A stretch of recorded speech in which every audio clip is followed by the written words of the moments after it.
Assalamualaikum warahmatullahi wabarakatuh. Halo semuanya, kembali lagi bersama saya Indri Aprilia Lokatara dari kelas 3 TIA. Nah, di video kali ini kita akan bahas beberapa hal menarik nih. Nah, kemarin itu kan kita sudah membuat input 1 itu mengalihkan dirinya sendiri, lalu hasilnya itu akan berada di result 1. Nah, sekarang kita akan membuat hasil dari input 1. Jika dikalikan dengan input 2, maka hasilnya itu akan berada di result 2. Nah, selain itu kita akan belajar cara menggabungkan atau constraint baik lewat coding maupun lewat drag and drop. Terakhir kita akan bahas cara memberikan warna, font maupun gambar pada layout.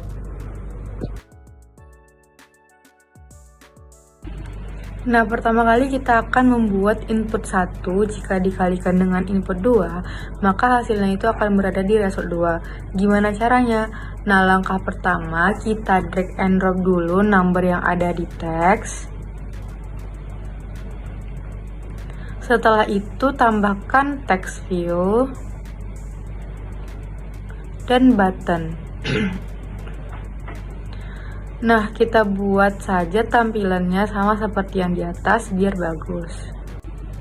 Lalu jangan lupa untuk mengatur posisinya. Seperti input 2 kita atur selalu berada di bawah input 1. Lalu kita juga atur ke kiri dan ke kanannya atau ke parent. Lakukan hal yang sama untuk button dan text view-nya agar lebih rapi.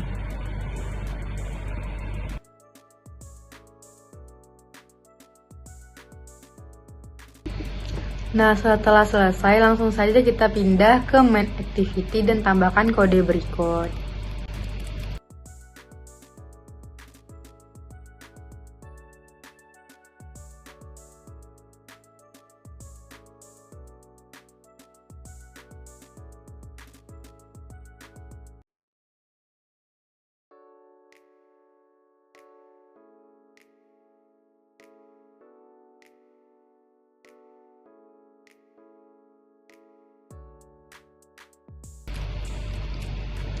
Maka pada saat dijalankan programnya, jika kita inputkan 5 di input 1, lalu akan keluar hasilnya di result 1.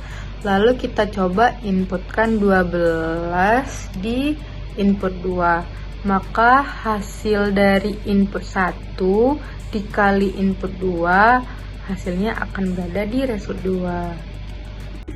Nah, sekarang kita akan menjelaskan mengenai codingan yang kita ketik tadi. Pertama itu dimulai dengan mendeklarasikan beberapa variabel untuk edit text, button, dan text view. Nah, input 1, button 1, dan result 1 itu digunakan untuk bagian pertama dari perhitungan. Sedangkan input 2, button 2, dan result 2 digunakan untuk bagian kedua. Nah, button 1 ini kita akan menjelaskan button 1 terlebih dahulu. Button 1 ini ketika diklik, aplikasi mengambil teks dari input 1, memeriksa apakah input tidak kosong, lalu mengubah teks tersebut menjadi integer. Jika input valid, nilai dari input 1 dikonversi menjadi integer dan dilakukan operasi perkalian dengan dirinya sendiri atau kuadrat. Kemudian hasilnya akan ditampilkan di result 1. Jika input kosong, result 1 akan menampilkan teks gagal. Nah, selanjutnya kita akan bahas button 2. Nah, ketika button 2 diklik, aplikasi mengambil teks dari input 2 dan input 1. Nah, selanjutnya itu aplikasi akan memeriksa apakah kedua input atau input 1 dan input 2 ini tidak kosong. Jika ya, kedua nilai dikonversi menjadi integer dan dikalikan satu sama lain. Hasilnya akan ditampilkan di result 2. Nah, jika salah satu input kosong, maka result 2 menampilkan teks yaitu gagal. Nah, langsung saja selanjutnya kita akan membuat constraint yang menggunakan coding terlebih dahulu. Nah, langkah pertama itu di atas di sini kita ketik saja lebih kecil cons terlebih dahulu. Nah, jika keluar seperti ini, kita pilih bagian atas lalu enter saja. Maka akan langsung menghasilkan template dari constraint-nya. Di sini terdapat dua atribut, ada layout width atau lebar dan height atau tinggi. Nah, kita gunakan nilai layout width sebagai match parent karena parentnya adalah layar ponsel, sehingga lebar elemen akan sesuai dengan layar. Tetapi jika teman-teman ingin mengisi misalnya 50 dp dan berapa juga bisa. Tetapi di sini saya tetap menggunakan match parent agar elemennya menyesuaikan dengan lebar layar. Nah, lalu untuk layout height kita akan mengisi dengan 130 dp. Nah, jangan lupa untuk mengatur constraint-nya dengan menempatkan elemen di sisi kiri, kanan, dan atas agar tetap tertata dengan baik. Nah, terakhir pastikan untuk menempatkan penutup constraint-nya di bawah setelah ketiga elemen yang telah kita tambahkan sebelumnya. Nah, jika edit text-nya merah seperti ini, edit text itu bagian ini ya, bagian yang input 2. Kita tarik saja ini ke bagian sini agar dia tuh tahu tujuannya tuh ke arah mana. Maka sudah tidak merah lagi. Nah, di sini kita bisa mengatur warnanya dengan mengetikkan background pagar F-nya sebanyak 6 kali. Nah, setelah itu akan muncul kotak kecil di sebelah kiri yang memungkinkan kita untuk memilih dan mengatur warna sesuai dengan keinginan kita. Nah, selanjutnya kita akan membuat constraint layout menggunakan metode drag and drop. Caranya di bagian palette, pilih constraint layout, kemudian drag and drop ke dalam layar. Nah, setelah itu kita bisa memperkecil ukuran constraint layout ini.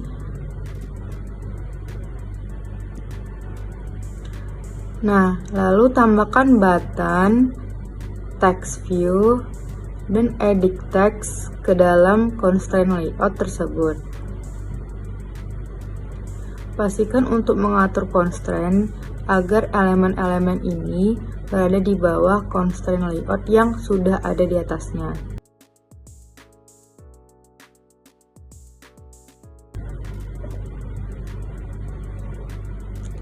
Nah, hasil pengaturan ini bisa dilihat pada blueprint yang terletak di bagian bawah layar. Di sini kita bisa membuat constraint layout-nya ini berjarak dari parent-nya agar lebih bagus dengan cara mengetikkan margin horizontal. Kita enter saja. Kita coba di sini buat 15 dp saja. Lalu selanjutnya margin top. Nah, kita juga bisa lihat ya perubahannya di blueprint ini. Margin topnya itu kita isi 15 dp juga. Nah, maka hasilnya itu seperti ini. Nah, selanjutnya kita akan masuk ke tahap penambahan gambar, pengaturan font, ukuran, warna, dan lainnya. Pertama itu geser constraint layout ke bawah terlebih dahulu.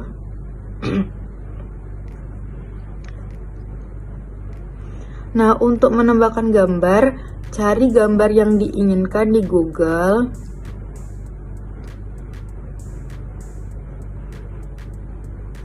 Lalu download dan pastikan nama file gambar menggunakan huruf kecil semua saat menyimpan. Lalu kembali lagi ke aplikasi Android Studio-nya. Nah, setelah itu kita drag and drop gambar yang sudah di-download ke folder drawable. Nah, kemudian lakukan refactor. Nah, gambar yang baru saja ditambahkan tadi akan muncul di folder drawable. Nah, selanjutnya pergi ke palette dan di bagian common pilih image view, lalu drag and drop ke layar. Nah, di sini pilih saja gambar yang sudah kita inputkan tadi. Lalu setelah itu kita klik OK. Nah, dan gambar tersebut akan muncul di layar. Tinggal kita atur posisinya sesuai kebutuhan.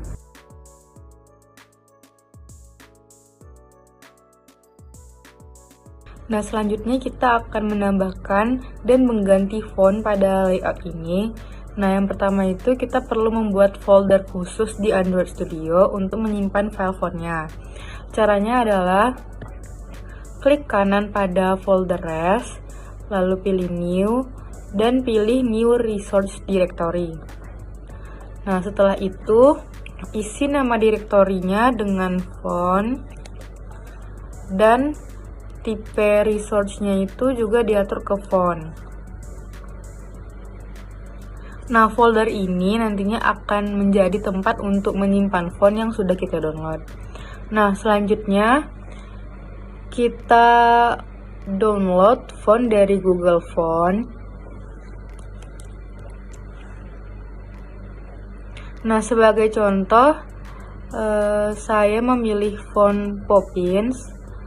Kita klik aja. Lalu klik Get Font. Lalu download all. Nah, ketika sudah di-download, langsung kita ekstrak file font tersebut. Nah, pastikan pada saat kita menyimpan filenya ini, kita menggunakan huruf kecil semua. Nah, setelah sudah diekstrak, kita langsung saja drag and drop file font yang sudah diekstrak ke dalam folder font yang sudah kita buat tadi.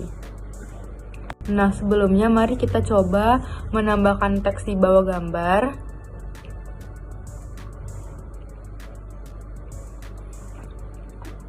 Lalu kita ubah teksnya menjadi SMA Cendana Pekanbaru.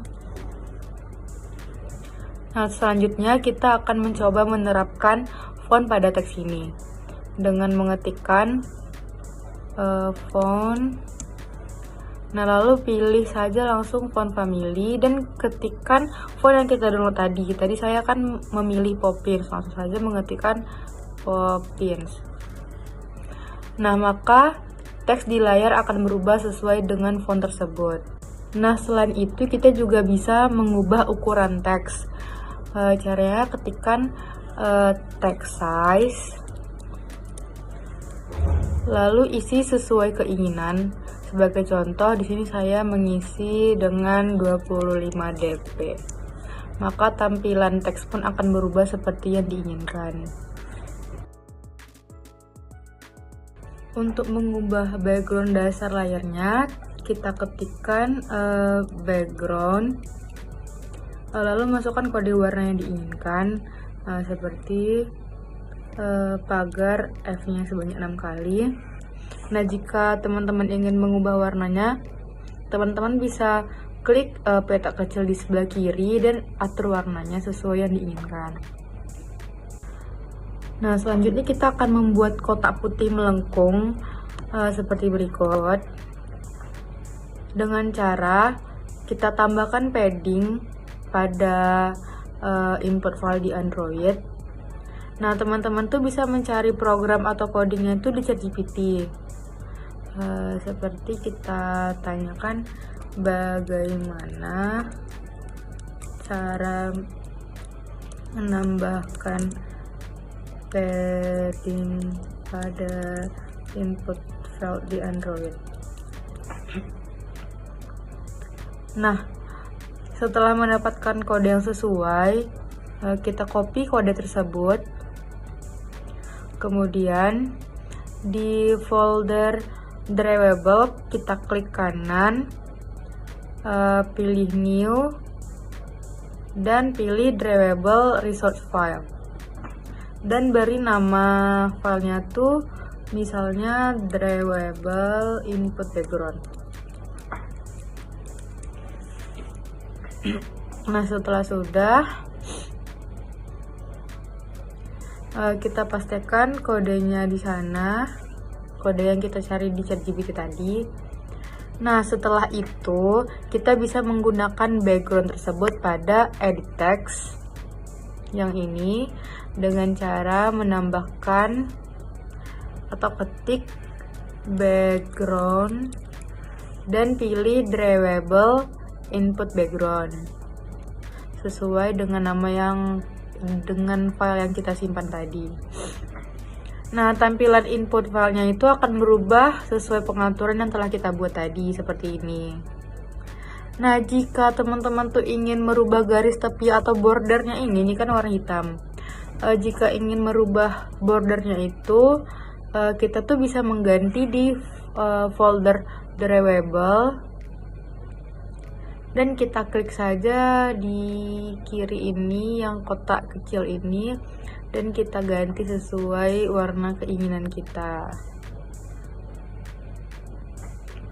Nah, maka ketika kita balik, perubahannya itu akan langsung terlihat pada tampilan. Selanjutnya kita akan membuat halaman baru agar ketika tombol next diklik, aplikasi akan langsung berpindah ke halaman baru tersebut. Langkah pertama adalah menambahkan layout untuk halaman baru. Kemudian, tambahkan elemen text view di dalamnya. Jangan lupa untuk mengatur ke atas, kiri, kanan, atau ke parent-nya.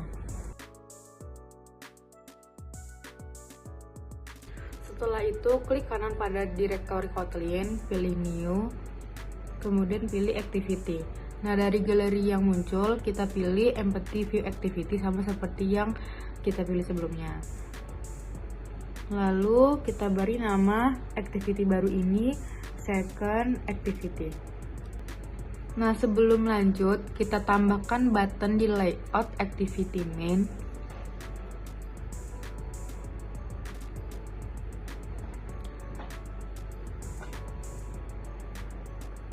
Dan ubah teksnya menjadi next. Nah, selanjutnya kita akan melakukan perubahan di main activity agar tombol next dapat membuka second activity dengan cara kita ketikkan program berikut.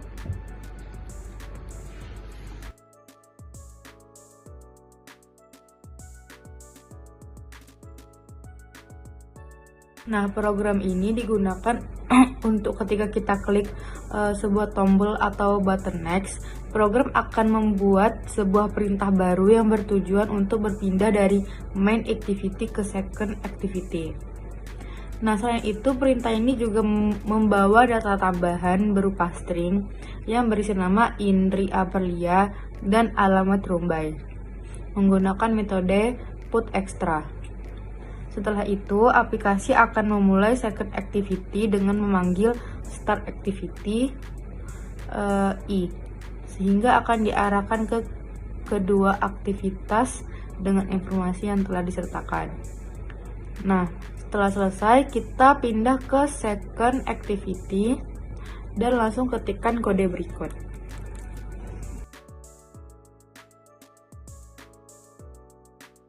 Nah, kode yang kita buat ini tuh bertujuan untuk mengambil data yang diteruskan dari main activity melalui intent pertama.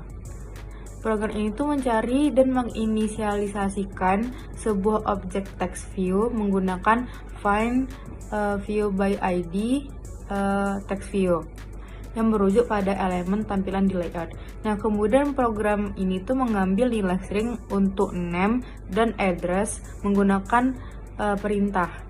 Terakhir, program ini menetapkan teks yang diambil ke dalam text view dengan menggunakan text name, set name to string, sehingga teks yang ditampilkan di layar adalah nama yang diterima.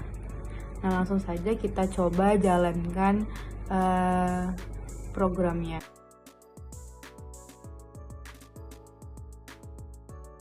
Nah, ketika sudah di-run, kita akan coba menjalankan programnya.